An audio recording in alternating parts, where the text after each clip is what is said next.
Welcome to the DoubleACS Daily News for May 26, 2015. Attleboro held its annual Memorial Day Parade yesterday morning.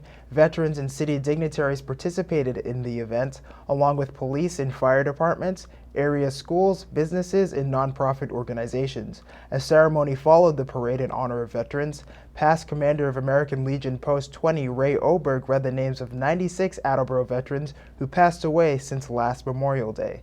The city was recognized as a Purple Heart community by the Massachusetts Military Order of the Purple Heart. Mayor Kevin Dumas was presented with a certificate from the organization. In addition, Attleboro Veterans Agent Carl Bradshaw was recognized for his service to the city over the past 5 years. Retired Lieutenant Colonel Bradshaw will be leaving the city's Veterans Department for a similar position in Northbridge. He was presented with a statue of a Minuteman by retired Air Force Colonel Julie Hall. That wasn't the only thing going on in the city in celebration of Memorial Day. A ceremony was held at the Hillside Cemetery in South Attleboro on Sunday. Several dignitaries spoke at the event, each expressing their gratitude to veterans for their service.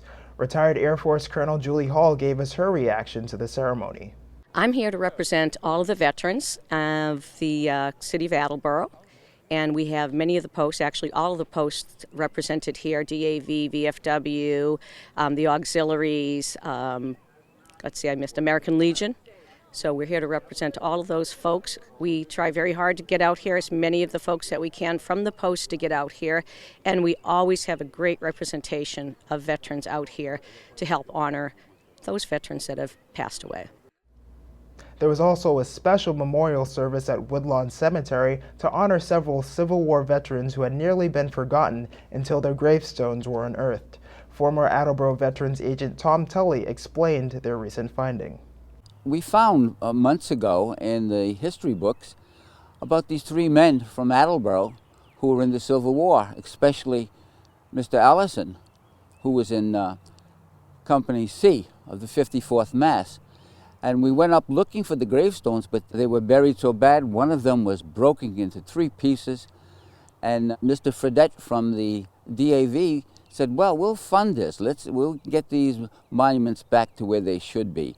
He had a friend who has a high school sophomore who wanted to take on the project as part of his Eagle Scout. So they pulled the grave markers out, they cleaned them up with acid, they glued them back together, and we were lucky enough to get these big granite markers from the VA. I reenact the character of Solomon Pierce with the 54th Massachusetts Volunteer Infantry, Company A. As a civilian, I serve as the president of our reenacting company, which is located in Hyde Park, Boston, in Massachusetts. Today, we were serving as a color guard in the rededication of a headstone of a 54th Regiment veteran, Charles Alson, also spelled Allison. He fought with the 54th Massachusetts Company C. That was a very famous unit that was made very obvious by the movie Glory. The regiment did exist, that it was trained in Reedville, Mass., as they indicated, that its commander was Colonel Shaw, son of an abolitionist in Boston. The fictional aspect might be the 4 characters that they identified. While they didn't exist in fact, they certainly existed in type.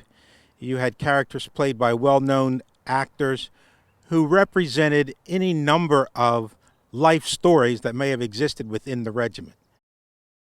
That's it for today's update. For DoubleACS News, I'm Austin Ricketts.